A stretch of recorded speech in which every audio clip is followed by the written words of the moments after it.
studying mysticism is apparently quite stimulating, that we all know, and a cross study of two mystic luminaries should be even more. So that's the idea that inspired this evening, this gathering, to do a cross reading, a comparative reading of two, in a way, distinct and in a way, as we might discover, very similar luminaries that interpreted their traditions in very innovative ways with lasting legacies. I hope this to be a very interesting exchange, and thanks to our speakers for joining us this evening. And the floor is yours. Thank you. Thank you. Well, because Rumi is chronologically the predecessor of Swedenborg, I shall go first since I'm speaking about Rumi. But I thought I would set the stage, as it were, by making a few comments, first of all, about what mysticism is and how it evolves in the Muslim tradition so that it arrives at Rumi in the 13th century. Mysticism, I think, can be viewed as an intense subset of religion, and religion is all about tying us back to the source that we believe has made us. The very word religio in Latin means a binding back. So we're seeking to be bound back to that source for the obvious reason: it has the power, having created us, to destroy us. It can help us, harm us, hinder us, further us.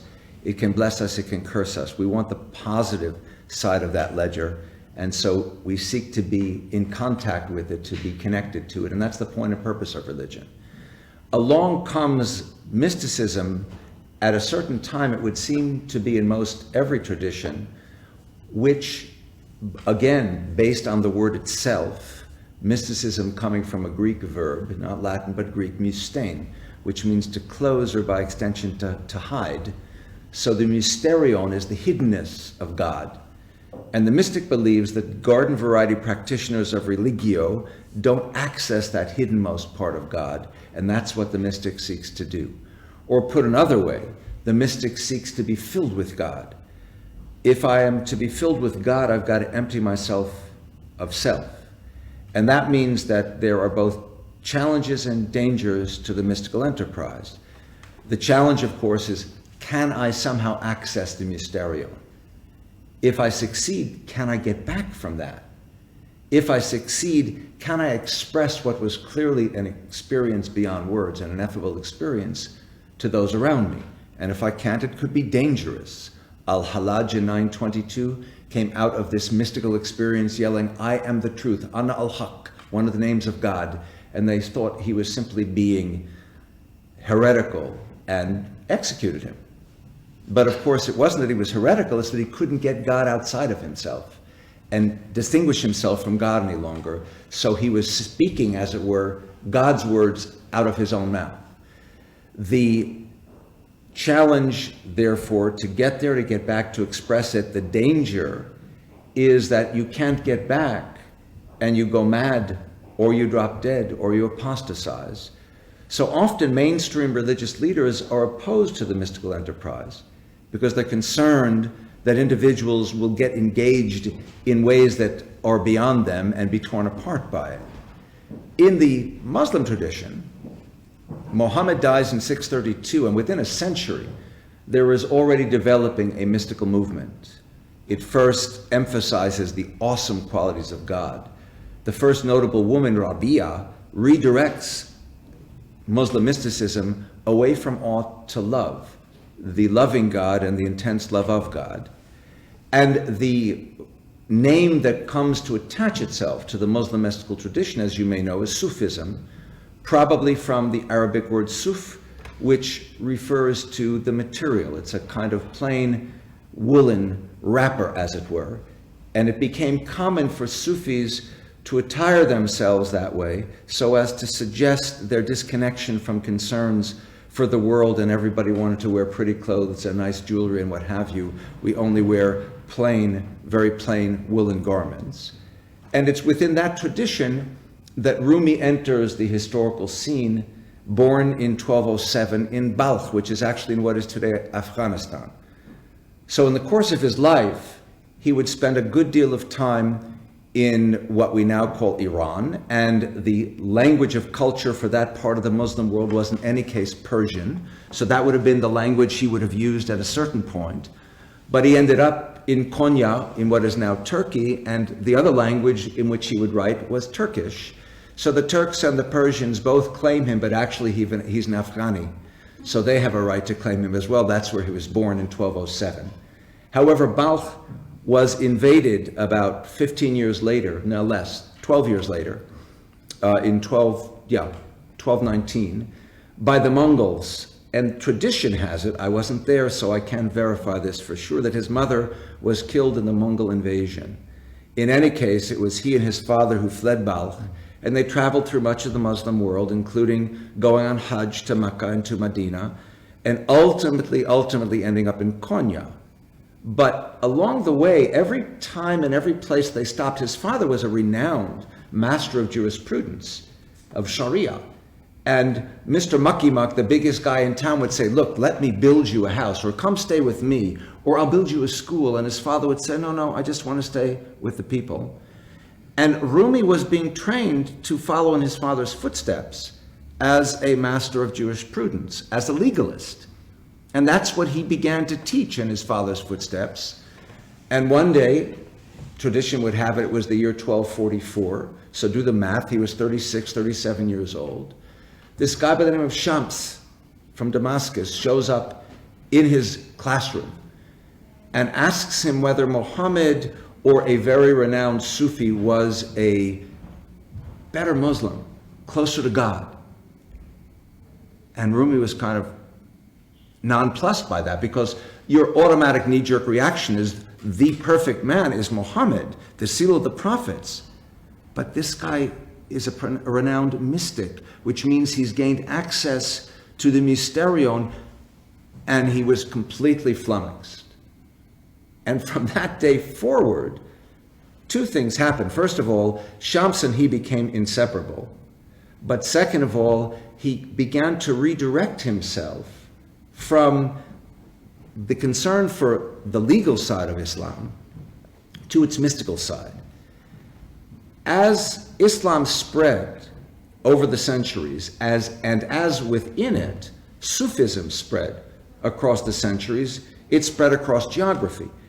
And in different parts of the Muslim world, different orders, the word in Arabic is tariqah, so different places would have different tariqahs that reflected particulars of the culture or of the thinking of that part of the world, that language, that ethnicity, under the roof of Islam, under the roof of Sufism, but with particular particulars. But every Sufi order had in common with every other Sufi order certain things that everybody did. So in order to begin the engagement with God, the process would go by two names, really. The broader name is dhikr. Dhikr comes from it is an Arabic word, an Arabic root meaning memory. So it is as if in this moment I completely focus my energy to remember that God is all around me, to remember that God is within me, and to remember that I'm trying to seek to bring all of that even more intensely to bear. Typically, the actual instrumentation of initiating the dhikr is called the sema, which comes from the Arabic root for hearing. So some sort of a word or some sort of a phrase. And most typically what I would do is to repeat that word or repeat that phrase again and again and again and again and again and again and again. And what is the point and purpose of that? Because words as I ordinarily use them in the everyday sense make sense in a certain sense to us, to me. But if I repeat and repeat and repeat and repeat in a while, it becomes nonsense syllables. And that's the whole point, nonsense, because I want to transcend my senses. I want to transcend not only my physical senses, but even my mental senses, my normal intellectual manner of dealing with the world, or even my non-intellectual, my emotional, my psychological manner. I want to transcend all of that. And the sama is the way in. One of the unique features of the tariqah that is associated with Rumi, however, is that it followed not a verbal but an entirely physical route into the process of engaging the mysterium. So the story is, and again, I wasn't there, so I can't attest to the absolute veracity of the story, is that when Rumi began to shift away from a purely jurisprudential, legalistic way of thinking and studying and teaching, and became more and more interested in the mystical side of Islam, that his style of teaching also changed. And he more and more started to jump around as he'd speak. And you can imagine he lost a lot of students. He also gained students who were fascinated and attracted to the path that he was taking. In fact, Soltes at some point would disappear. He was relocated, he came back into Rumi's life, and he disappeared a second time, never to be seen again. And the rumor is that it was actually Rumi's son who arranged for the murder of Shams because he was jealous of the tight relationship that Shams had with his father. But Rumi found one person after another to become his connective to the world by recording the kinds of things that he was saying, the kinds of things that he was teaching. Kind of like Socrates or like Muhammad or like Jesus. They weren't writing things down themselves, others wrote it down, and the same is true of Rumi. So Rumi's tariqa begins its process, its sema, with what may have been an outgrowth of the way in which he started to dance when he was teaching and spin when he was teaching. So the Mehlava tariqa typically whirls. So everyone has heard of the whirling dervishes. That's who they are. They follow in Rumi's footsteps. And they're not just whirling. A group of them will be spinning on one leg again and again, but they're also moving as if they're a series of planets moving around the sun, except there's nothing in the center. There's no thing in the center. God is in the center. There's no sun. And they move with their heads tilted at just an angle. And the angle, I've never measured it, but I've been told is precisely 23.5 degrees, which is the angle of the Earth's tilt on its axis. And that may account for the fact that they spin and they spin and they spin and they spin, and any ballerina would be jealous of the amount of time they continue to spin with their eyes closed so they're not pointing, spinning without getting dizzy. They start on a dime, they stop on a dime. They're wearing a long flowing garment that is tended to suggest a shroud, so as to keep ever present in their mind that our living path is a bridge between where we were before and where we will go after. And the before and after is a connection to God, which is ultimately what we seek. Their headgear is intended to suggest a gravestone with the same sort of symbolic idea.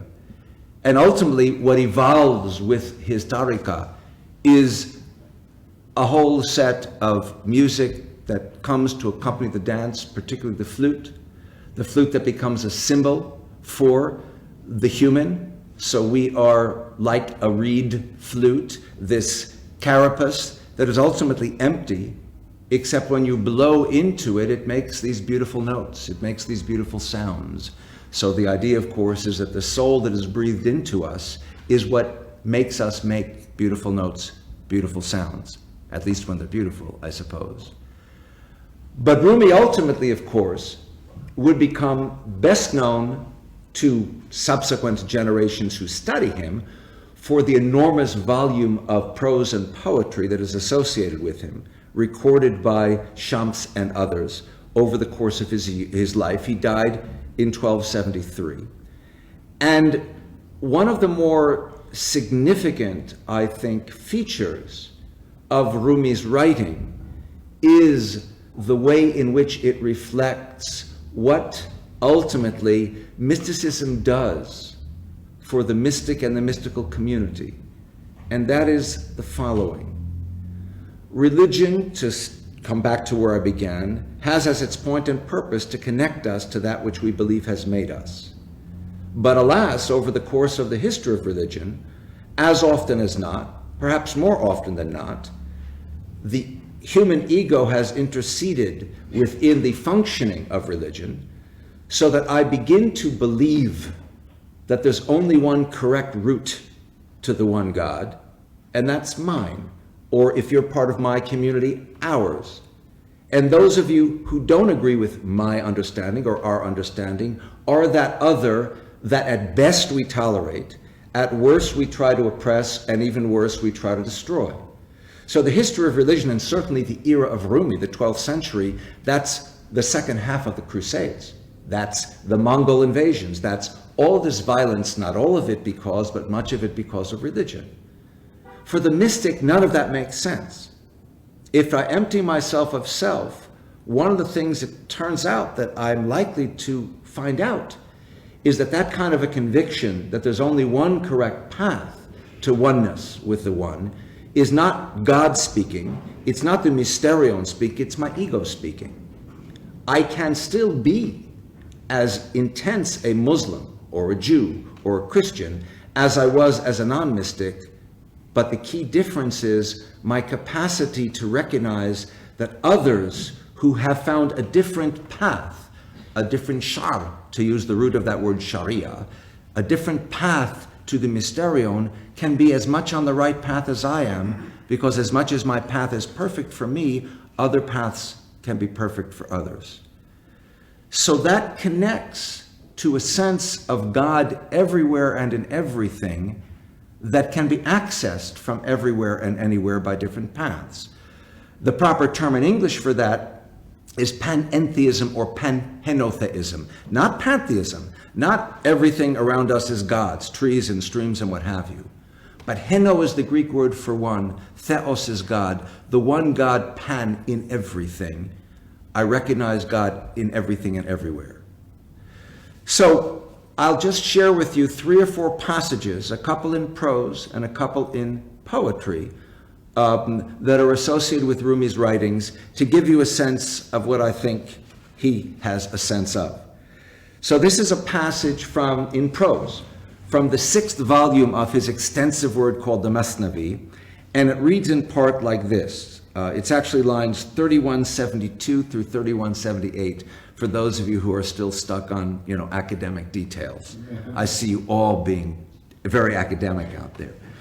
Think of all creatures as pure and clear water, reflecting the attributes of God. Every creature possesses something of the knowledge, justice, and kindness of God. They are the stars in the night sky, reflecting in flowing water. A good king reflects the power of God. A good scholar reflects the knowledge of God. Generations come and go, and each generation is a new generation, reflecting the divine attributes in a new way. Yet the attributes themselves do not change. Justice is the same justice, and knowledge the same knowledge. So this is not the words of someone who only thinks of Islam, or if he were of a different faith, only thinks of Judaism, or only thinks of Christianity, or only thinks of this or that form of faith as the way in which to seek and find God. On the contrary, there are an infinite number of ways. He writes elsewhere, also in the Masnavi, however, we are the mirror as well as the face in it. We are tasting the taste this minute of eternity. We are pain and what cures pain, both. We are the sweet cold water and the jar that pours. That's a beautifully metaphorical way, of course, describing of what the mystic becomes when the mystic emptied of self becomes filled with God. The mystic is the lover seeking God who is the beloved. God is the lover seeking the mystic who is the beloved. The beloved and the lover and love, those 3 elements become indistinguishable. They become triune. They become one. And so the mirror and we and the face in it become one. And the jar that pours and the cold water are one. 2 more passages, if you'll indulge me. If you'll indulge Rumi. Forget me.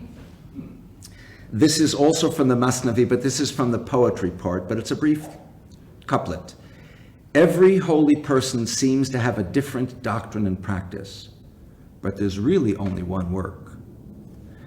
And my favorite, which I will read in more of its entirety, is this one. Because it is the voice of God speaking through the mystic.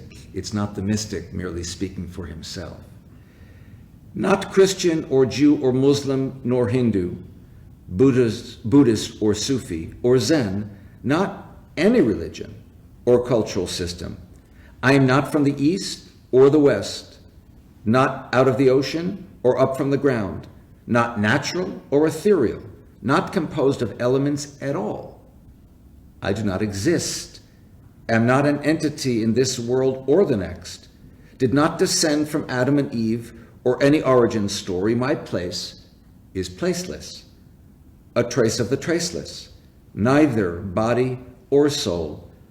I belong to the beloved, having seen the two worlds as one, and that one called to and know, first, last, outer, inner, only that breath-breathing human being. It is God speaking. Don't try and put me in a box. Don't think that I'm this faith or that faith. Don't associate me with this world or that world, with this vision or that vision. I transcend all of that. And at the same time, I'm deeply embedded in all of it. It's really very simple. No two leaves are alike. No two snowflakes are alike. No two humans are alike.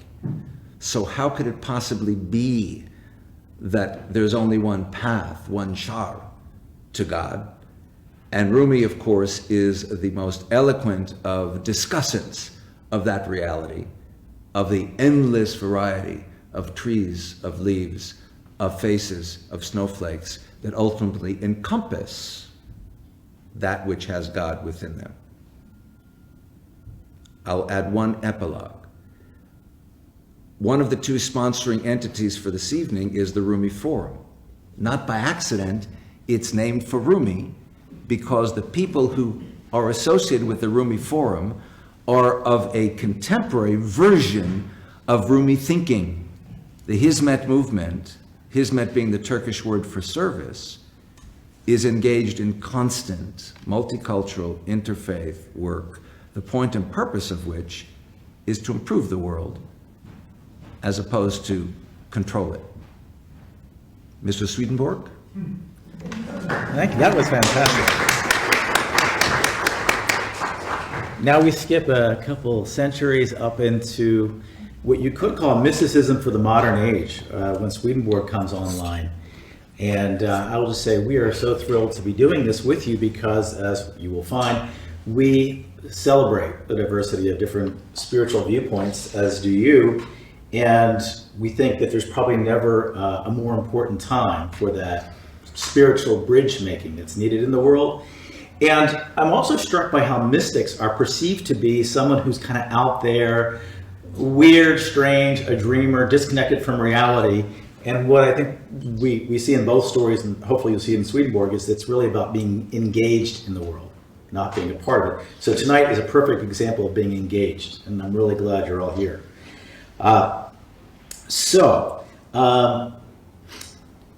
Well, this last month, the show Jeopardy boiled down the biography of Swedenborg in a phrase, with this vision.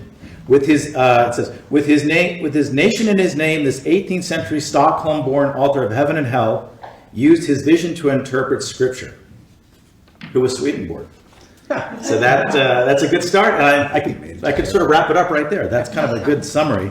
But let me share. What I'd like to do is share a little bit about his biography, like who he was, and then a little bit of the impact that I think he had, and then some of the beliefs that are a little different. And I'll try to focus on the beliefs within Christianity that are a little different than, say, traditional Christianity.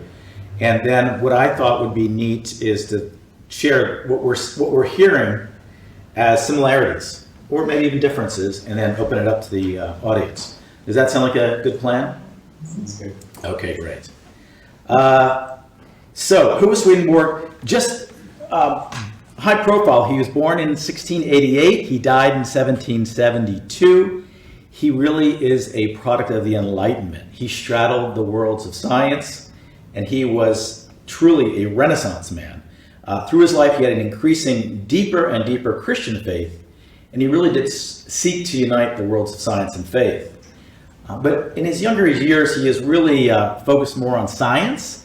And in fact, in that Enlightenment spirit, he really was seeking in his scientific research, where's the soul? If science can teach us everything, the soul must be located somewhere in the body. So he's approaching it from science. And then at the age of 56, he has a deep mystical experience where he says his spiritual senses were open. He's able to see heaven and hell and a world of spirits. And then, being a good scientist, he records those as a journalist. His most famous book is Heaven and Hell, and he published his books for many years anonymously, and gave them away. So his insights, I will say up front, were very much rejected by the Protestant church of his day and the Catholic Church, so he was very much on the outs with them. And that hasn't really changed, as you'll see when I go through his biography. But he was the son of a Lutheran minister who later became a bishop in Sweden. He was a really bright kid. At age 11, he graduates from the University of Uppsala. He then was the Renaissance path. He travels to England, which was the seat of all great learning at that time. He then does work in geology, botany, zoology, and mechanical sciences, and then travels to both Amsterdam and Paris. When he comes back to Sweden, the king is really impressed with him, and he appoints him to the advisor of the Board of Mines. Now that does not sound like a very sexy role for a really smart person to take on, but the mines for Sweden were essentially the tech industry today. It was the economic engine of the country. You might think of it as the oil industry. So he is an advisor to the King of Sweden. And he continues really on a scientific path where he publishes a scientific journal called Daedalus Hyboreus. And in that he draws plans for a flying machine, which actually hangs in the Smithsonian. It looks kind of like someone rowing a flying saucer, but an early airplane. He draws plans for what would later become a machine gun, a plan to move a machine to move boats over dry land, and he draws the plans for a submarine. So he is that truly Renaissance man, way ahead of his time.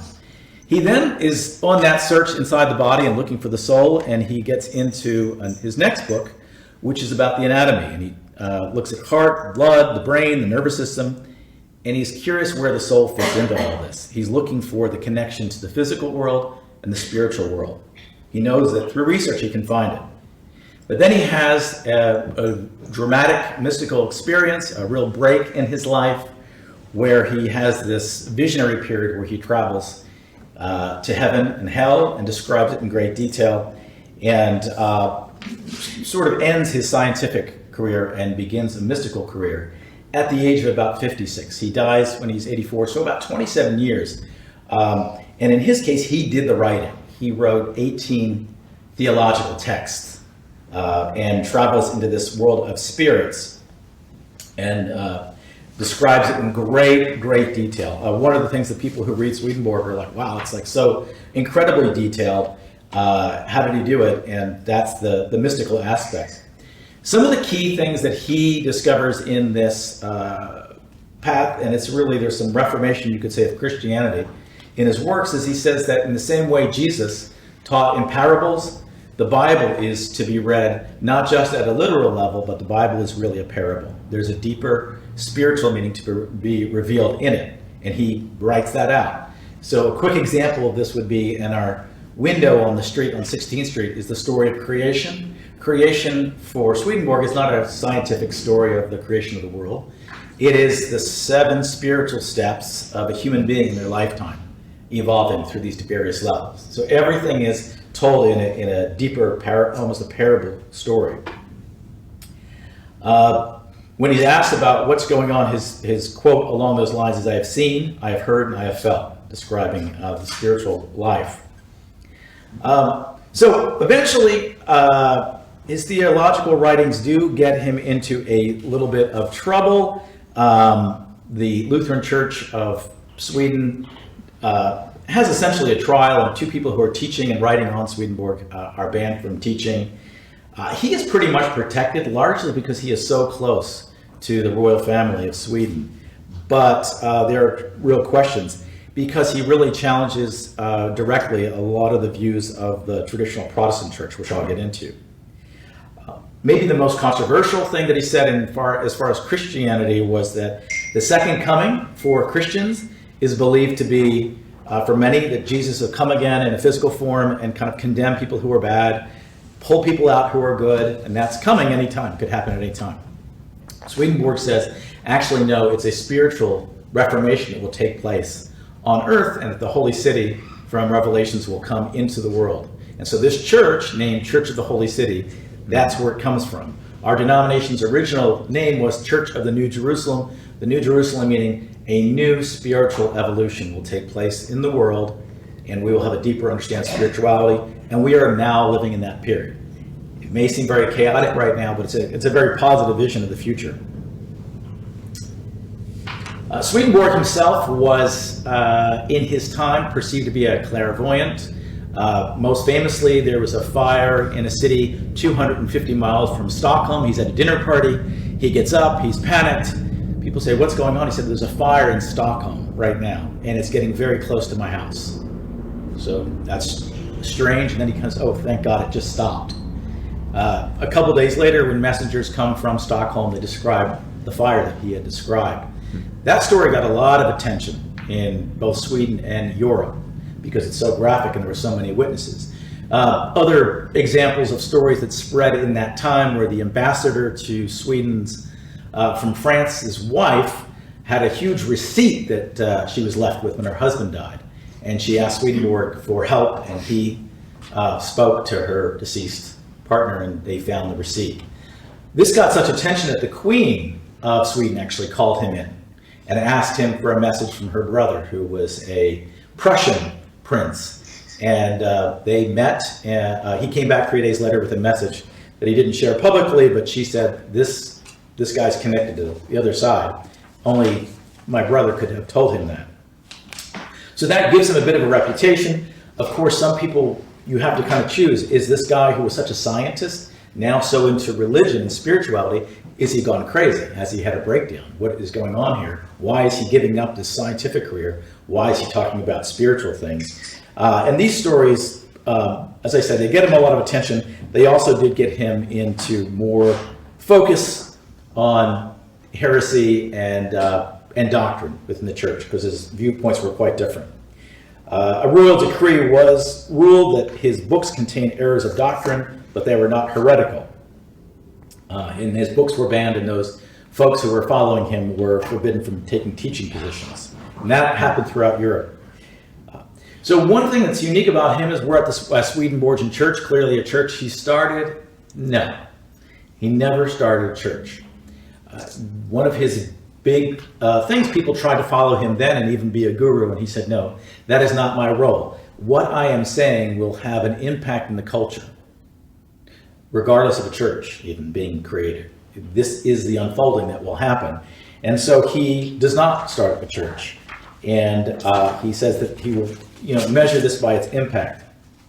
In his last days, he lived in London. There's a lot more freedom there. And he did suffer a stroke in 1771. And Charles Wesley, the founder of Methodism, says, I want to come speak to you. I've been reading your books. And he says, but it will take about, I can see you in 6 months. And Swedenborg says, no, because I will die on the 29th of the next month. And he does. So he writes that letter to Wesley, and he does on March 29th, 1772, at the age of 84. Swedenborg is considered a genius by all the programs that measure it. The Stanford Encyclopedia of Philosophy puts him at number 18 of the smartest people that ever lived. And so he is widely recognized. Interesting, the person who was number 1 on that list was Goethe, and the German writer. And Goethe said about Swedenborg, I am more willing than others to believe in a different world than the visible, and I have enough poetic potential and enough vitality to even extend my own limited identity to a Swedenborgian spiritual cosmos. So Goethe was highly influenced by Swedenborg, as were many others, and I'll share some of those. So what was there any impact? Because it was a Jeopardy question. Most people have never heard of Swedenborg. When people hear I'm a minister in a Swedenborgian church, they're like, huh? What? Today, not very well known. His impact has been quite dramatic. If you've ever heard of the phrase the New Age, right? New Age music and New Age teachings. That phrase New Age came from a Swedenborgian minister's sermon the Reverend Warren Felt Evans wrote a sermon called The New Age and Its Messenger in 1864, and that really did give birth to what we now call the New Age movement. The messenger he was talking about was Swedenborg.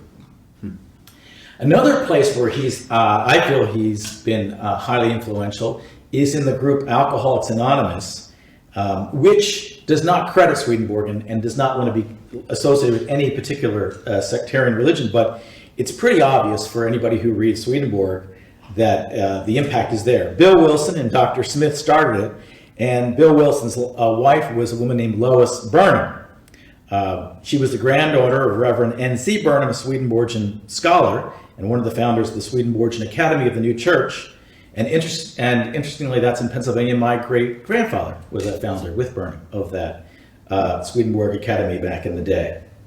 So he meets Lois. They get married at the Swedenborgian Church in Brooklyn, and he has his bouts with alcoholism, and she starts Al-Anon. But I found this really interesting. In our Swedenborg teachings, Swedenborg describes a palace of wisdom. And he talks about the steps that you must take to get into the palace of wisdom. How many steps do you think there are to get into the palace of wisdom? 12 steps. Good guess. And he says, I'll just describe it. Angels picture wisdom as magnificent and a finely decorated palace. One climbs to enter this palace by 12 steps. One can only arrive at the first step by means of the Lord's power through joining with him. And a person climbs these steps, he perceives that no one is wise from himself, but only from God. The 12 steps into the palace of wisdom signify love in union with faith, and faith in union with love. That's quite an impact. In the field of psychology, Henry James, who is more known as an author and writer, said Emanuel Swedenborg was the sanest and most far-reaching intellect this age has ever known. His trunk of books sits in the Swedenborg Library in California that he carried with him everywhere. His son, William James, who is credited with essentially founding the field of psychology, said Swedenborg is one of the most important for extrasensory influences, receptive personalities of all time. Carl Jung, we all know about Jungian psychology. I admire Swedenborg as a great scientist and a great mystic at the same time. His life and work has always been of great interest to me, and I read about his 7 fat volumes of his writings when I was a medical student. Swedenborg was a seer of unparalleled profundity, a scholar with superior intelligence. So you can see this influenced so many different areas. The field of philanthropy, Andrew Carnegie was raised Swedenborgian. In fact, he was the librarian for his church in Pittsburgh. And Swedenborg has a teachings on being useful and uses, and Carnegie refers to that he wants to be philanthropic, but to be useful, and uses that word uses. So he's impacted by it. The first abolitionists in the world, one of which was from Sweden, Karl Bernard Wadström, were Swedenborgians, and they took his teachings. One of his teachings that was very strange for Europe at that time was that people of African descent have the most intense connection to God of any race. So therefore, slavery would be absurd. And so the largest Swedenborgian church actually in the world is in South Africa. And in our own little community here in Washington, Fairfax County, does anybody know what that's named for? Lord Fairfax. Lord Fairfax was a Swedenborgian. He's considered one of the first Swedenborgians in the United States, who freed all of his slaves. And one of his, the great descendants of that family, of the Fairfax, is now the Lieutenant Governor of Virginia, Fairfax, who was a family probably freed through that connection. So, and the Fairfax were also founding members of this church here. In the area of interfaith, Swedenborg had a huge impact. The World Parliament of Religion in 1893 was an initiative by a Swedenborgian.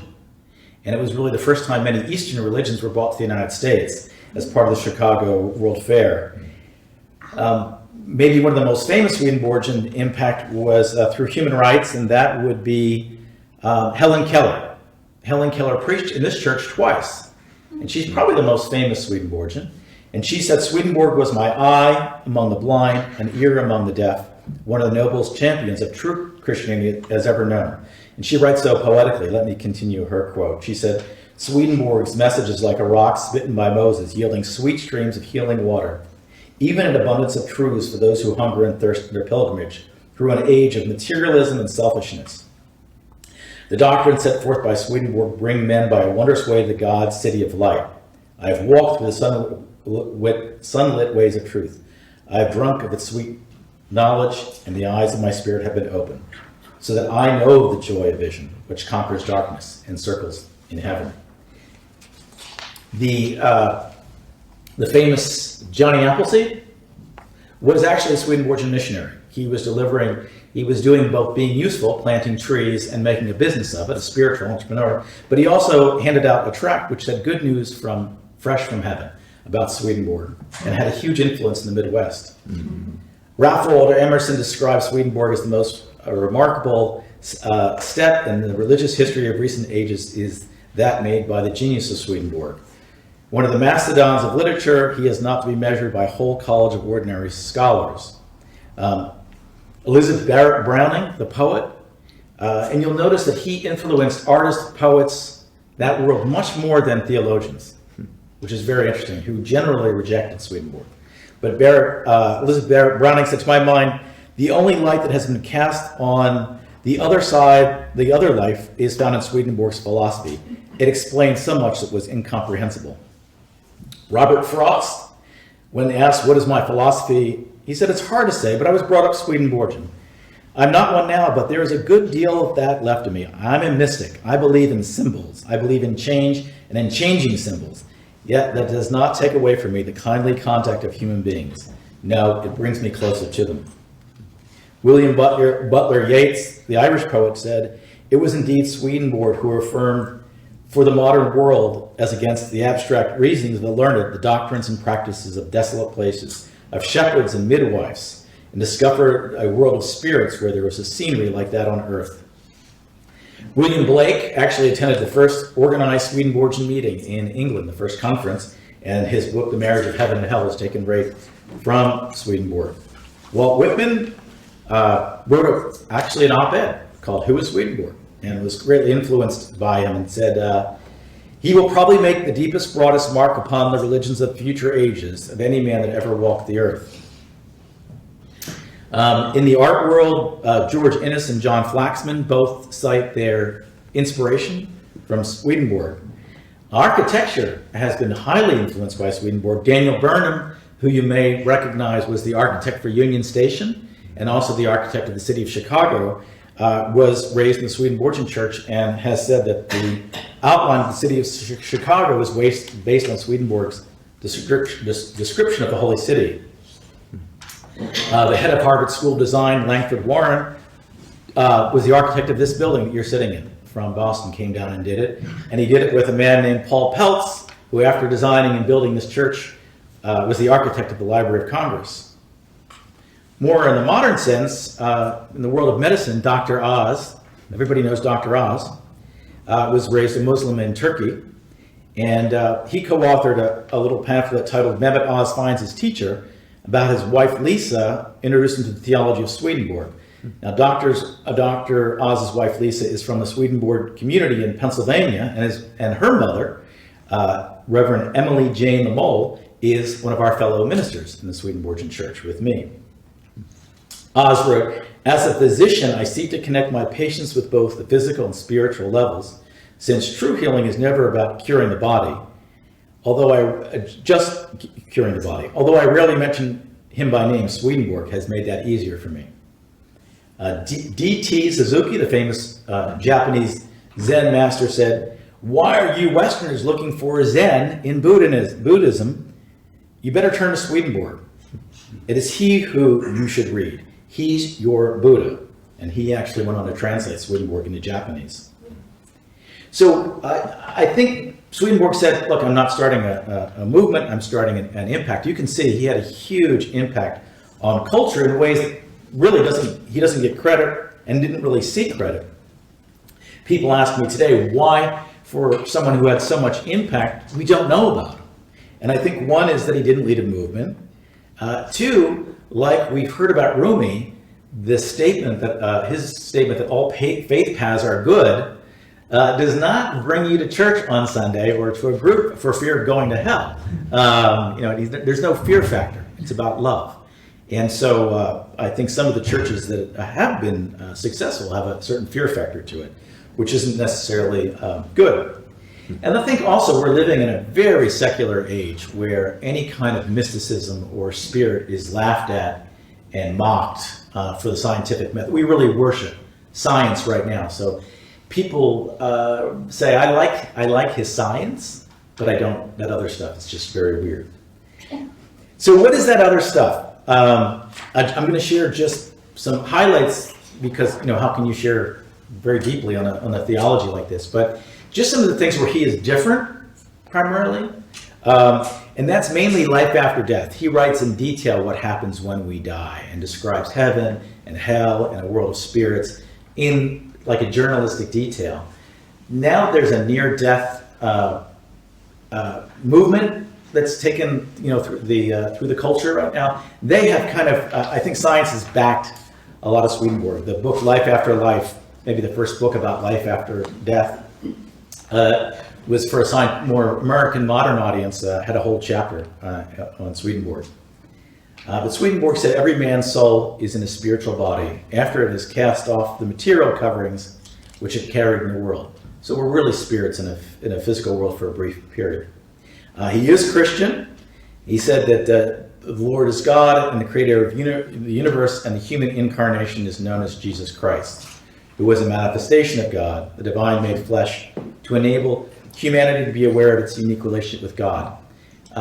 It does not hold a belief which you'd have in traditional Christianity where Christ's whole purpose is to come and die on the cross for our sins. He believes that it was to come and increase our human capacity and perception of understanding and to understand God and grow closer to God. I mentioned the second coming, which is maybe the most controversial, that he doesn't think it's going to be a physical Jesus coming down. And we keep talking about the faith paths being good. He says the nature of heaven is to provide a place for all who lead good lives, no matter what the religion may be. So that really put him in trouble with, you can imagine, the Lutheran and the Catholic Church. And to that end, I do lead a Christian-Muslim dialogue for the National Council of Churches. And in one presentation, I said I think I'm the only Christian church where our mystic said that he saw Muslims in heaven. And he describes it, the Muslim heaven. So he's not in an abstract way saying all faith paths are good. He says there's a Muslim community, a Jewish community, all in heaven. In fact, what got him in big trouble is he said that many of the Christian leaders, bishops and popes, were in the other place preaching their ego and so forth. So that does not put him in well with them. It's interesting. He says the main reason Muslims are averse to Christians is Christians believe in three divine persons and therefore worship three gods, three creators. Swedenborg agrees with Islam on that and says that Islam was divinely allowed to reform Christian views on the Trinity, seeing three different beings. He really stresses the unity of God through the Trinity, but not three beings, and feels that Islam got that right, and the Christianity of his day got it wrong. He stresses that the purpose of our life is to be useful, and that's it. We're supposed to love each other and be useful in our activities. He says love comes into being by being useful in service to others. It's not an abstract. You can only love God to the degree that you love your neighbor, and that's only true if you're doing something. It cannot happen in a theological statement. So people ask, does he believe in hell? Well, he does. People who have intended and loved what is evil in the world and love what is evil in the other life. And then they no longer allow themselves to be led away from it. That's why people who are absorbed into evil are connected to hell. And actually, they are there in spirit. And after death, they crave above all to be where evil is. So after death, it is we, not the Lord, who casts anyone into hell. He's very inspired by angels, and you'll see in the front of our church, uniquely, the angels of Revelation instead of a cross. They're guiding us and whispering in our ear all the time. I love how you started about talking about the mysticism, and I just note that William James, as I mentioned, influenced by Swedenborg, had 4 characteristics of a mystic: ineffability, a noetic quality, transiency, and passivity. Ineffable meaning it's hard to describe, and I think that's something they both have in common. Swedenborg keeps saying, I'm seeing this, I cannot describe it for you. This is beyond, it's ineffable, it cannot be described. The noetic quality for James means that there's some knowledge given. And Swedenborg has a beautiful vision of a temple with an inscription over the door that says "Nunc licet," which in Latin means it is now permitted. And he saw that as that we are now permitted to understand the mysteries of faith, and the world will move in that direction. Transiency, Swedenborg went back and forth over 27 years into the spiritual states and back into the parliament and lived a life of usefulness, dinner parties and other things while he wrote this. In passivity, he said, in his prayer to God, make use of me, of my service, in any way, whatever. Instruct me, exhort me, dispose me in whatever way you want, in his prayer to God. So it's very humbling. And in closing, I did talk to Lisa Oz, who's a friend before this, because her knowledge of Islam and her knowledge of Swedenborg are really deep. And so I am giving her credit because I said, there's a lot of similarity, and she gave me some really good ones. So this is from Lisa Oz. I wish I had thought it up myself. But she says, 1, the fact they are both mystical traditions eschewing a literal interpretation of doctrine for a more direct experience of God. I love that one.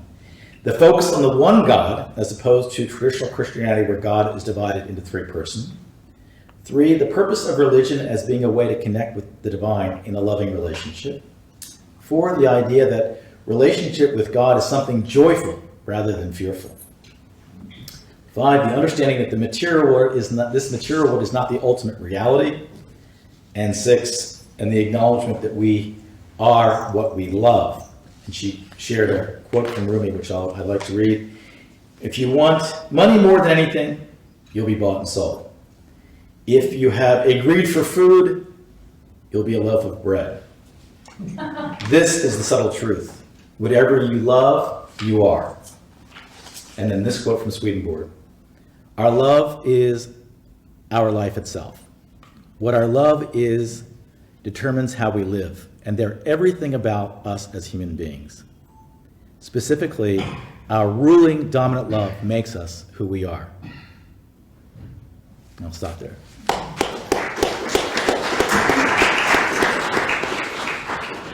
We're open for questions. The floor is yours. So I have a question about whether either of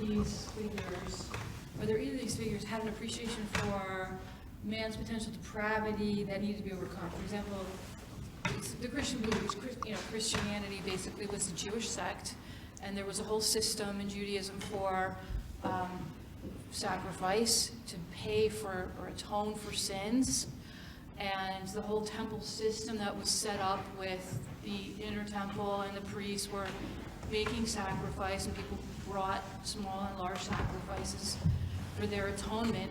And then Christianity as a sect of that created, affirmed the belief that Jesus became himself the atonement in his death, right? And then central to the Christian belief is the resurrection, meaning that he sort of, through his atonement, conquered the sin that was death of humanity, right? So to believe in that as a Christian, you have to first believe that there was a need for atonement, that there, man's heart, it says in somewhere, Psalms, I think, is deceitful above all things, who can know it, right? Mm-hmm. So do either of those mystics have any sort of appreciation that man needs saving, for example? Shall I try? Yeah, you go first. I'll speak about Rumi. It doesn't even need Rumi. In mainstream Judaism and in mainstream Islam, the concept of original sin, which Paul initiates and St. Augustine develops, isn't there. Adam and Eve screwed up, but they did not sin in a manner that everyone who is born thereafter is marked by that sin, and therefore atonement is inherently necessary. So in the Quran, there is a specific passage that says every person, is responsible for his or her own soul. So Rumi, even simply as a Muslim, would not have put an emphasis on that. I don't even think that the side of him that becomes mystical would have been necessary for him not to put an emphasis on that. So the answer would be that is not something that he focused on, but not only because he's Rumi, not only because he's a Sufi, but because he's a Muslim, and that more broadly, not to get too technical about this, Christianity is not a sect of Judaism. That's a common misunderstanding. What you referred to when there was a temple, it was a temple in Judea, and those individuals were Judeans. Out of the Judean community grew two siblings, Judaism and Christianity. And it's true that the two siblings differ on a whole series of doctrinal issues. One of them I just mentioned.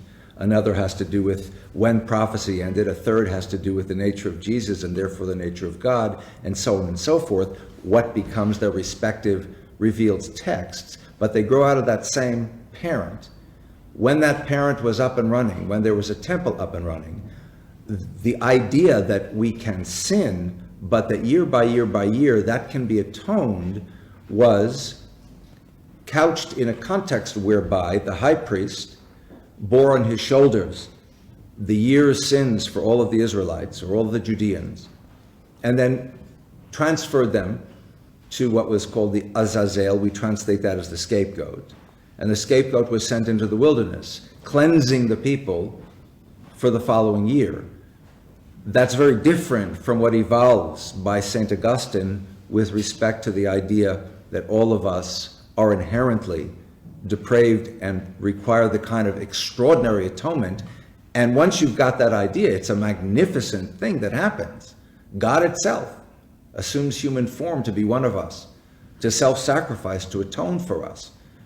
But within the Jewish and Muslim traditions, that it's so to say a non-starter.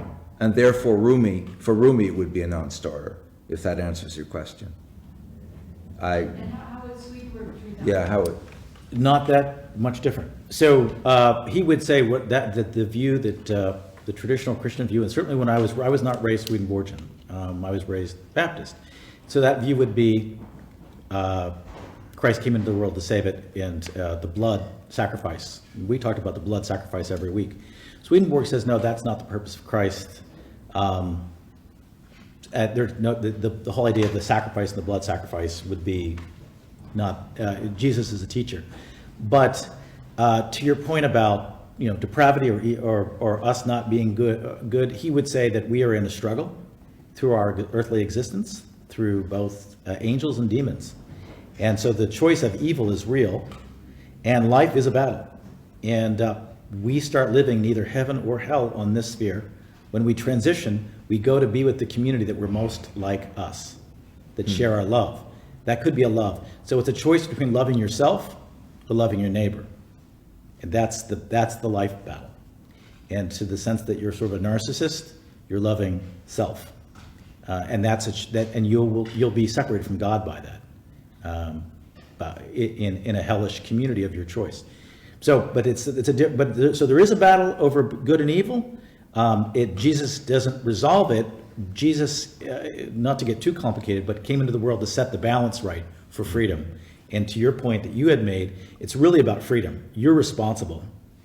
You're responsible for your life, and the ability to change is by the grace of God. That's where grace comes in. But you are in a struggle. Freedom was maybe one of the most important theological ideas for Swedenborg, that God cares about it so much that God came in human form to restore freedom to us, that we can choose.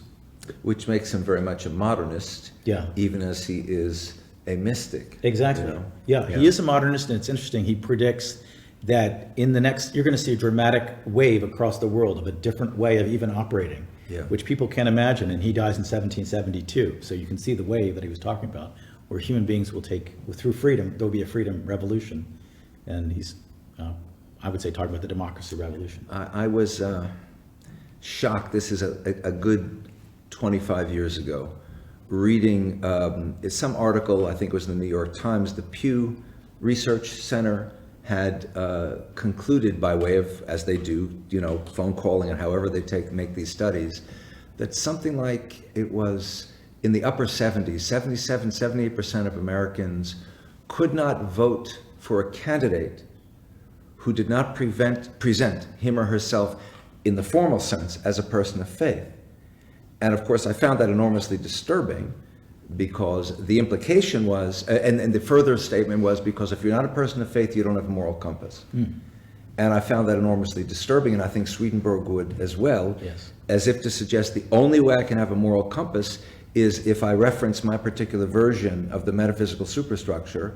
I can't have a moral compass in and of myself, and as if the history of the world has not been fraught with people of presumed formal faith who completely lack moral compasses.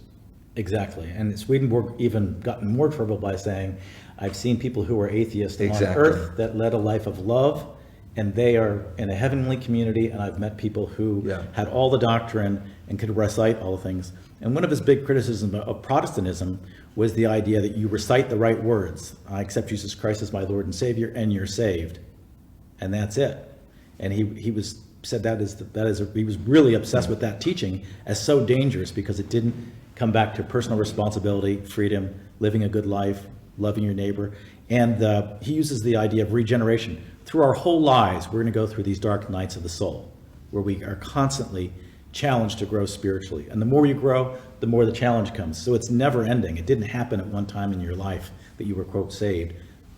Salvation's a gift, but it's a struggle through life. Can I have one follow-up? Sure. Sure. What does Swedenborg make of the scriptural phrase, or how does he translate it, that I'm the way, the truth, the life, no man comes to the Father, no man can come to the Father but through me? What does he make of that? Interesting. John 3:16. Right. John 3:17, which is that Christ came into the world not to condemn it, but to save it. So it's a view that it's about love. It's really a message of love. He does say that Jesus was this entity of God, and that's a truth. So that separates it from saying that he's saying that Jesus is just a prophet. So he does say that, and so he does say in heaven people of various communities are educated about who Jesus was. So let's say an atheist person who transitions to the next world but lived a life of love will be very open to understanding things through angels about these theological questions there, but they're important to learn, but they're not important to salvation. And one of Rumi's poems, it's a long one, is about Moses, this everyday nobody. Moses is kind of ignoring, because he's thinking, he's engaged in deep thoughts, and this guy is, your shoes are dirty or what have you. And then God speaks to Moses and says, you should pay attention to this guy. He's much purer than you are. And of course, his point is just that. It's not the right status, it's not the right words, it's how you are, exactly. Which it can't be measured in those essentially superficial ways. Exactly. And I would say it's really hard if you read the Gospels to come away with anything else. Jesus is constantly saying, you think this tax collector, you think this Samaritan, you think this person is bad, I'm going to make them the hero of the story, and you, the religious leader, you're going to be the person who needs to change. So he's constantly flipping the narrative to remind us of just that. Next question.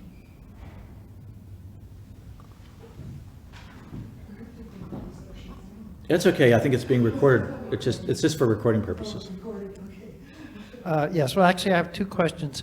I'm interested in Rumi's view of life after death in comparison to what Swedenborg would say of life after death.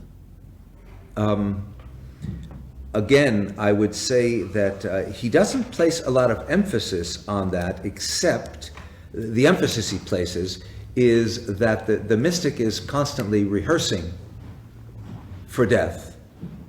And the view that he takes is of death as the union that you then achieve with God. And so the mystic is seeking union with God as a rehearsal for that ultimate union. He does not expend, I can't say I've read every word that Rumi has written, but what I have read, it's a fair amount. I can't think of any passage where he brings up the concept of heaven and hell.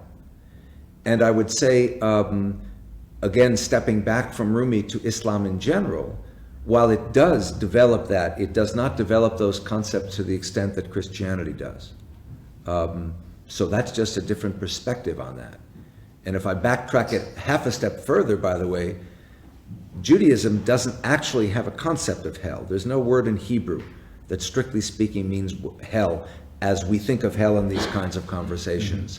They're forced to substitute a word, grave, or the word referring to the red light district in antiquity in Jerusalem, which was the valley of the shadow of death through which I walk, but I fear no evil. That was that valley, Gei Ben Hinnom, the valley of Ben Hinnom. That became the word eventually that got used to reference something like hell. But there's really no concept of it. And Islam has a concept of it, but it doesn't really develop it. And Rumi spends very little, if any, energy in that direction. You had a second question. Yes, related. Well, the question is about reincarnation. What are the two teachings, Swedenborg and Rumi, in relation to reincarnation? Do you want to go first, or I'll go first? Go ahead. Okay. So again, in the idea of reincarnation is not something in which he expends a lot of energy. So I can't even say that he firmly believes one way or the other, that there is a reincarnation. It may be, but it's not something that he emphasizes. It seems to me his emphasis is much more on, once I cross that other side, that's the permanent state to which I have returned. But there is a sense that I came from something and I'm returning to that something, but he doesn't elaborate that into a doctrine like reincarnation. And probably one of the biggest disappointments for my esoteric friends who love Swedenborg is he does not believe in reincarnation either. He says, he speaks about it and says there are people who will have flashes of other lives that have been lived before them. That is the angels that are around them. There's angels around us all the time. There's also people whispering bad things in our ears sometimes, and that's the tension of life. But he said you can get flashes and experiences from those spiritual energies around you that are not your own, and that's what he would say. But he did not believe. He really stressed that we have one shot. light, and this life is very, very important, and that there is sort of spiritual evolution in heaven. People grow and learn and so forth. There's a lot of activity there, but as far as I know, he doesn't believe in reincarnation.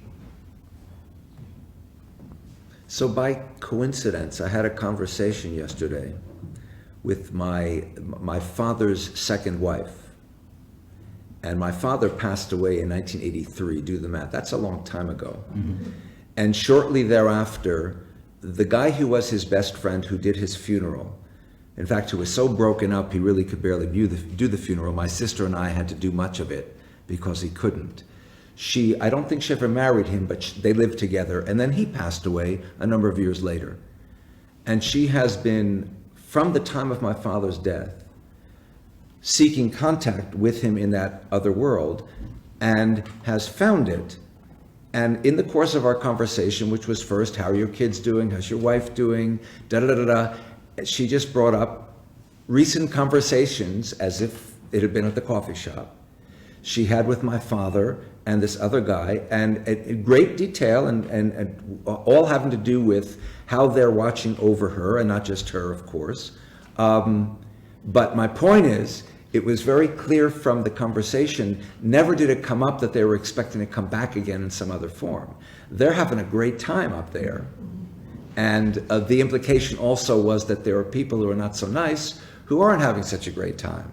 But whatever is on the other side, the sense was that it was permanent. So that's an attestation, not from me directly, but from someone I just spoke to yesterday, who, if she were here, would go on much more than I can about that.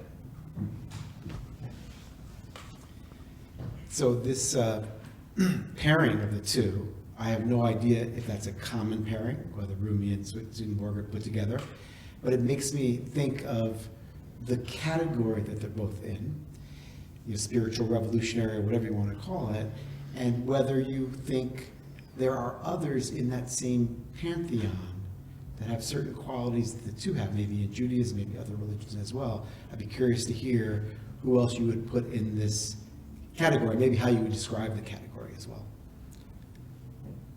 So I would answer that in two parts. Part one, they both partake in different ways of the category of mysticism, right?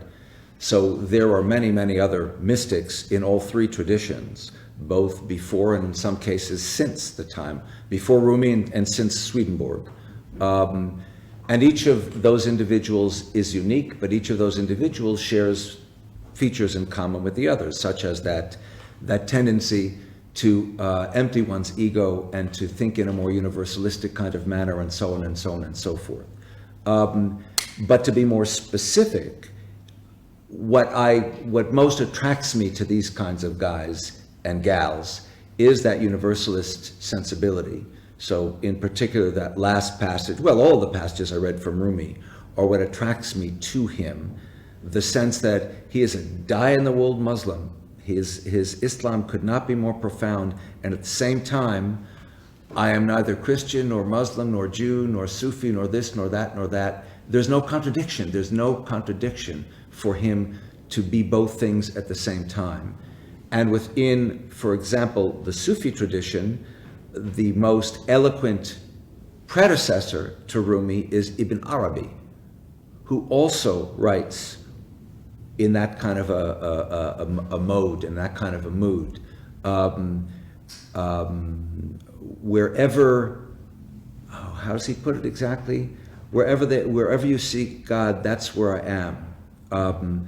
And he goes on and talks again about different traditions, all ultimately, as Rumi put it, one work. Ibn Arabi talks about that.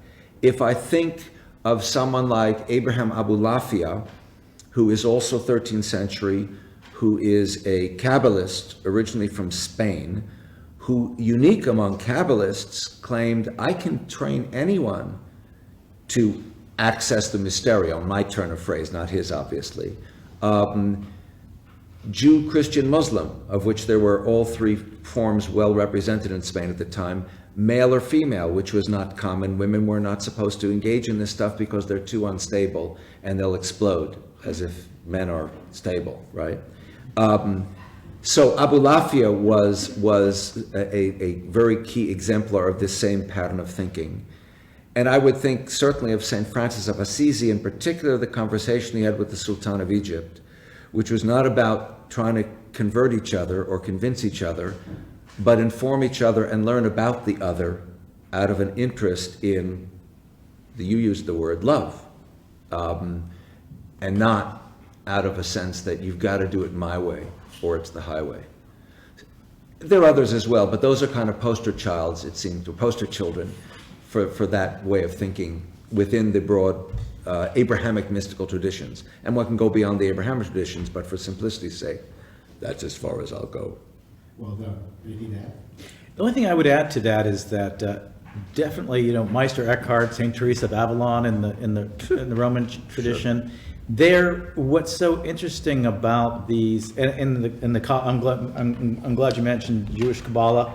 What's so interesting is when you look at the mystical traditions, how much in common they have. The other funny thing about the mystical traditions I find is when I speak to many Muslims that I work with about Sufi or Rumi, there's a frustration that they'd be like, he gets a lot of publicity, but I'm not sure he's, that's not really Islam. And if you would say to a lot of Christians about Swedenborg, they're like, well, and when you talk to Jews about Kabbalah, they're like, that's not really, that's kind of, So the traditional religions I find the mystical traditions are united in their theology across faiths. They're particular in their faith, Christians or Jewish, but they're universal in the love of God and this direct connection that you can have with God, which you could understand why religions traditionally wouldn't like that. they wouldn't even want you reading the Bible in the Christian church till the printing press. We control things. You'll come through me, the priest, and I'll tell you what you believe, and you believe it, and that kind of thing. To say you can have a direct connection with God and understand and be, know that we're all created in the image of God. It's just a beautiful description. So I find the mystics have a lot in common, and I find the reaction within their own faith sometimes similar.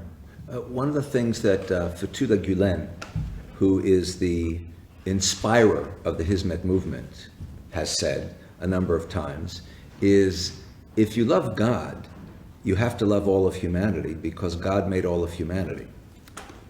So you can't draw lines between us and them and then claim to love God. So someone who loves God or claims to love God but is confined by his or her own sect or own belief system or own group is self-deceiving or hypocritical. And isn't that the Baha'i faith? Well, Baha'i takes it in a very distinct way by combining 9 different forms of faith under one roof, right? That's what the Bab did. So sure, that is an exemplar of that. But I would argue one can go even further than that, because there are other faiths not included under the roof of Baha'i, of which the Bab would have had no knowledge that I would include in the larger umbrella of humanity and its different ways of accessing whatever that is.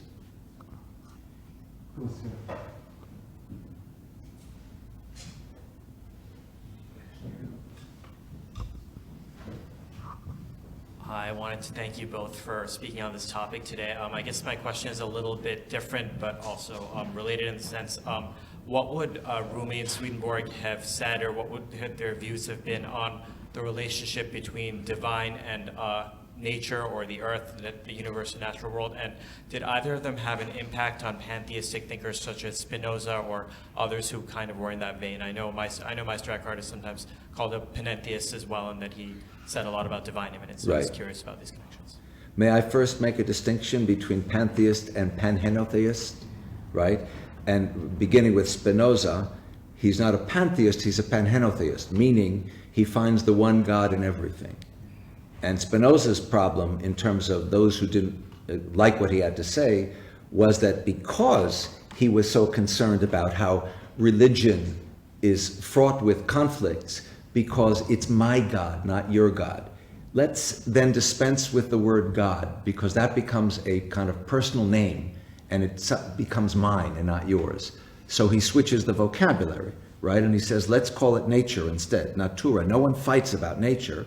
And then he distinguishes natura naturans, nature naturing, from natura naturata, nature natured, to say that God is in all of nature. So I don't believe he was directly influenced by Rumi. He would have had pleasure in reading Rumi, but I would say that that's precisely the way in which Rumi is thinking, panhenotheistically, that God is found through all of nature. So it's not even only among all humans, but within nature overall, God is present. And so to appreciate God, not only does one appreciate all of God's created human beings, but all of nature. And as for Mr. Swedenborg, Not that different again. He goes into a very, very in-depth study of correspondences, meaning that everything in nature corresponds to a spiritual symbol. So, yeah, so, rock means something, a leaf means something. So there is definitely, God is in everything, absolutely. And that things that we see in the physical world here have taken place in the spiritual world already. It's an echo. I also thank for all elaborations. I learned a lot. I would ask about this impact of Swedenborg on the philosophical traditions that was very much dominated by materialistic and the positivistic approaches instead of unifying this world and the other world. You mentioned about his impact on the artists and the poems, etc. But what was his impact and what kind of reactions he got from those philosophical representatives that see not that much unified world of both worlds, but attacking to the other worlds. How we can follow his impact in that regard? Well, if you want to go into the modern, Enlightenment world was really, a lot of the early Enlightenment people were trying to bring faith, like Newton, they're trying to bring faith and science together. But eventually, in our world today, science has won out. Scientism has won out, I would argue. That if you're in a well-educated, elite American right now, you value what do you make, what is your job, where do you live, what's your title in Washington, and science, whatever science, and science changes all the time, but whatever it is today, that's the most important thing, and I'm a science person, not a spiritual person. And if I am spiritual, I'm spiritual but not religious. So we're going through a period now where we're feeling the grinding effects of a century or two of secularism, I think, that, so Swedenborg would not play well in that, because he's saying we're actually spiritual beings in a physical world. The culture right now says, no, you're in a physical world and there's nothing after. When you pass, you're done. And so do what you can and grab what you can while you're here and make what you can of it. So he's in conflict with that. I would argue if you believe his spiritual evolution, we're working through this right now. This is breaking down. The culture, the crisis that we're experiencing in the world is a natural spiritual evolution. It's a dark night of the soul for the world. On the other side of that is an integration of spirituality, science, tradition, and these things coming together, and faiths too, that are now at faith as a excuse to kill each other is the worst blasphemy. Political affiliation is an excuse to kill each other. These things are all coming into a period, I think, of chaos in the world. The mystics, I think, will be the ones who will help guide us through into this next phase of the world. That's why he is, and he is such an influence, one of the greatest influence of the artists, of the poets, but he is not really of the theologians. He's not really of the churches. And there's something called integral theory, which is a philosophy right now popular with Ken Wilber and others, and it talks about cultural evolution. That's pure Swedenborg. He saw different phases of the history of the world, and that we're constantly evolving. That's catching on in some places, and might emerge, but there isn't even many philosophers in the most people can't name a philosopher today in the United States, or even a theologian. So I think we're in a period where, but you could say who's a great basketball star, who's a great music celebrity, who's a great actor, that kind of thing. So I think we're in a period right now where we're lighting the candles, I always say here, and we're keeping the thoughts alive, but it's coming back. I think it will come back as this wears down.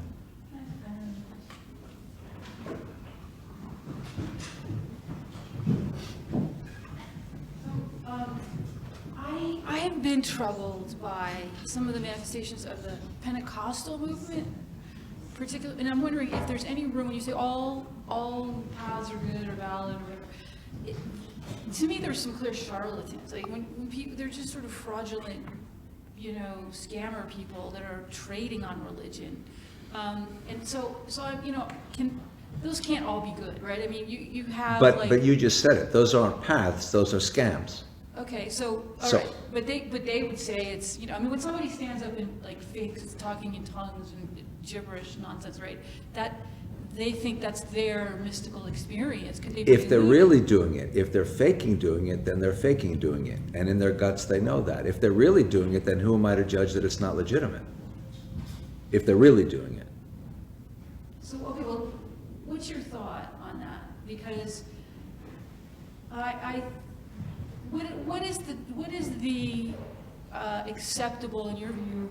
I won't say the Orthodox view, but in your view, what would be the acceptable interpretation of what actually happened on Pentecost? Was it this mystical language, or was it that there were languages that were spoken at the time during that people were able to then understand when people broke out into other languages? Mm-hmm. Because there's a difference in view of what happened on Pentecost, right? Sure. So. What I wasn't there. If I take it at face value and I take it as real and legitimate, it is. Everyone is speaking in tongues because from the human perspective, those seem to be, they are different languages.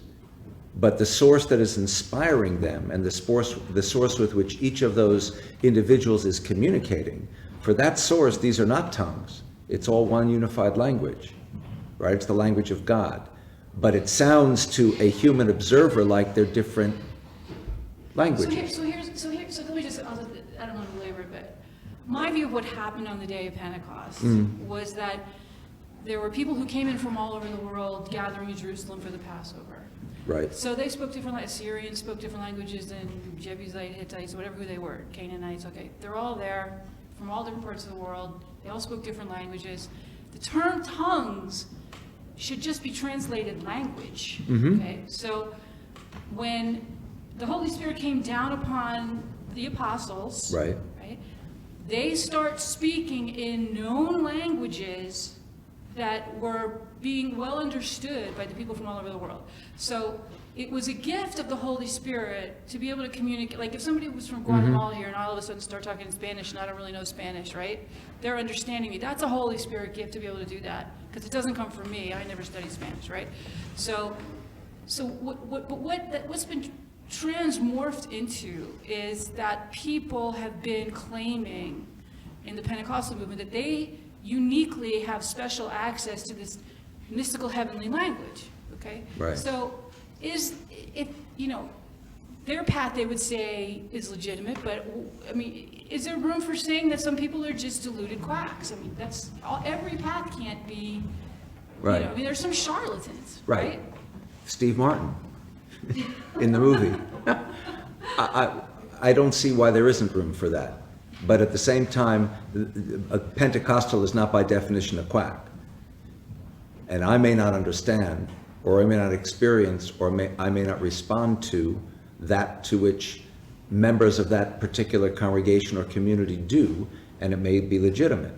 But that doesn't mean there can't be quacks. Throughout all of history, there are religious quacks.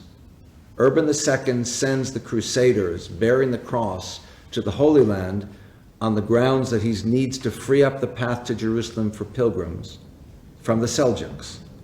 The Seljuks aren't preventing pilgrims from going to Jerusalem, but he's got a problem with all that testosterone from the knightly class, which is pressing on him in a political way. So he gins up a faith-based reason for going to war. And one of the leaders of the First Crusade writes ebulliently about how the blood of Muslims and Jews is flowing up to the haunches of his horse in the streets of Jerusalem. That hardly sounds to me like legitimate religion. That sounds like quackery, right? So quackery comes in different flavors, but legitimacy comes in different flavors, I think, as well. If that answers, that's my perspective. I'm still waiting for us to disagree on something. Because I would agree on first Pentecost, I like your interpretation. I would say more figuratively today, what we're doing today is very Pentecostal in the sense that we're translating languages of different faith to help understand, which was the purpose of Pentecost. The Pentecostal church, you don't have to look, there's quacks in the Swedenborgian church, there's quacks. Look at the abuse of ministers and gurus of their people. You don't have to look far. I mean, the people who are religious leaders have a greater propensity for evil than probably any other group because very often they have nobody checking. Nobody can check them. They have a hierarchical structure where you can't do it. So look at the whole issue with the priests and children. I mean, it's hellish. So definitely religion has it. To use a word. Hellish. Hellish, and that's where they're getting their message from. But now I'm going to defend the Pentecostals. We're going to join defending the Pentecostals tonight. The Pentecostals, to me, are the fastest growing Christian religion in the United States.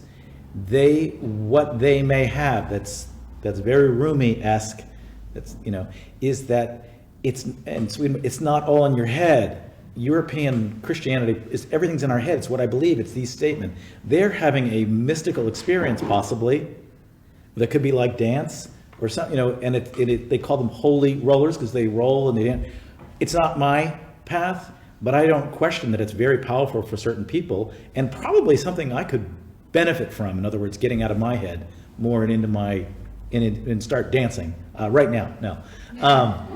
But yeah, so I'm amazed. We are all so different, and God knows that. and literally brings teachers to us in many different paths. One of Swedenborg's line from the Book of Revelations is there's 7 gates into the holy city.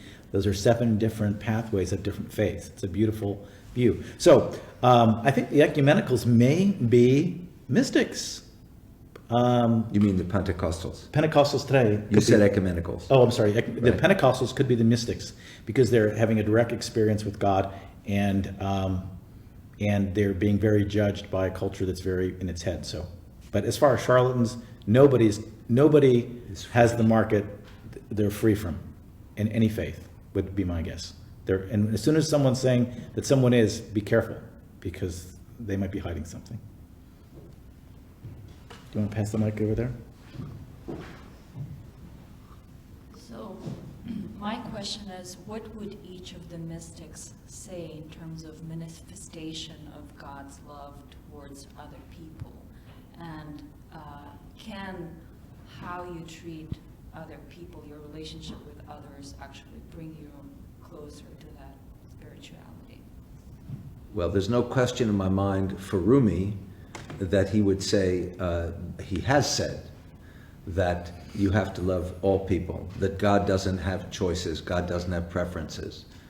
And if one is to love God, one has to love all people.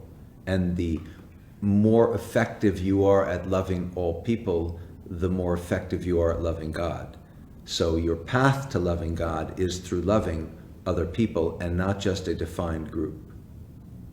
Do they prescribe any actionable steps in a way, more than esoterical? Yeah, I guess not. I don't think in Rumi's world at least, but we'll get to Swedenborg, and I know your answer is of course going to be different. I don't think in Rumi's world the access to the kind of action that would be interdenominational was present. He wasn't living in the right place in the right time. You know, someone I mentioned, Abu Lafia, living over in Spain, half a generation later than Rumi,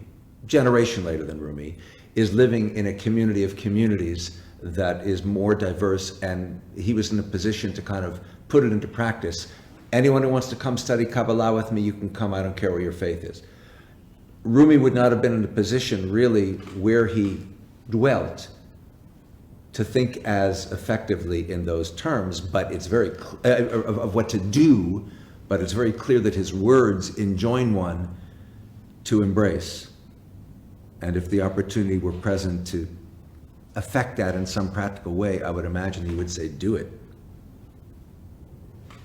Yeah, I would say when we agreed to do this, I wanted to see what was similar and what was different. I had no idea how similar it would be. So when you first talked about the only way you can love God is by loving another person, really, is pure Swedenborg. I mean, that would be it in a nutshell. That's the whole theology in a nutshell. There is no abstract. You can't say you love God and hate your neighbor. You only perfect that.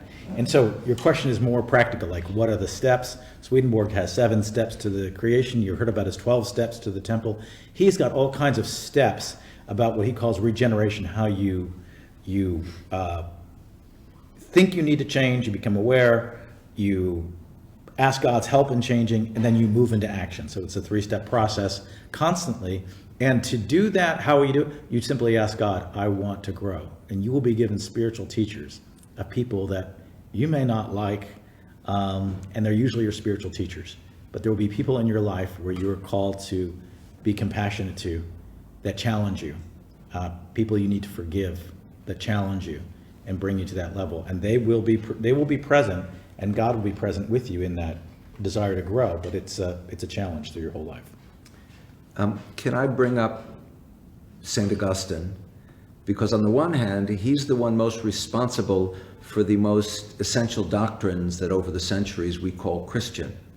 On the other hand, one of his works, which is called the Enchiridion, the guidebook for faith, hope, and the third word in that trilogy is caritas in Latin, which is either translated as charity or as love, and not by accident. Within the context of that work, he writes about what true caritas is, what true love is.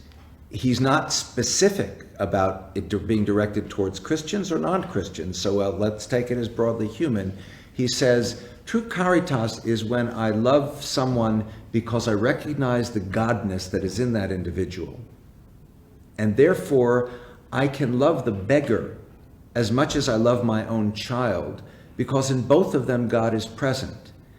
And I pray to God to actually give me the capacity to actually do that, because it's fine to talk about it, but can I actually love the beggar instead of out of guilt or with a sneer or while I'm holding my nose, handing the beggar something? Can I genuinely love the beggar the way I love my child? If I can achieve that, then I truly achieve caritas, and I can only achieve it if I really want to, and if then God graces me by suffusing me with that capacity, because that's how God is. God loves everyone.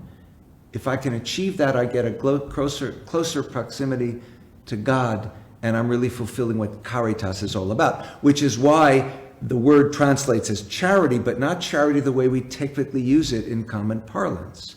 It's love. And by the way, not to be overly professorial, the word caritas is a Latin derivative of the Greek word charis. And the Greek word charis means grace or favor. So I am graced or favored by God with the ability to love the beggar as much as my child. Someone who has God resting on him or her is someone we call charismatic, charismatic, right? And that's what Augustine is seeking. And I think that's the kind of direction Swedenborg goes in. And if Rumi were thinking in such intellectualized thoughts, that's the direction he would go in. But he's putting it in more simple, poetic terms. All right, here comes the boss. Passionate student, well, thank you very much for this great exchange. We would like to thank to our speakers and to the audience for their participation. Look forward to another meeting around similar ideas. And thanks to the Church of the Holy City for their hospitality. Please join me in expressing our gratitude. Thank you.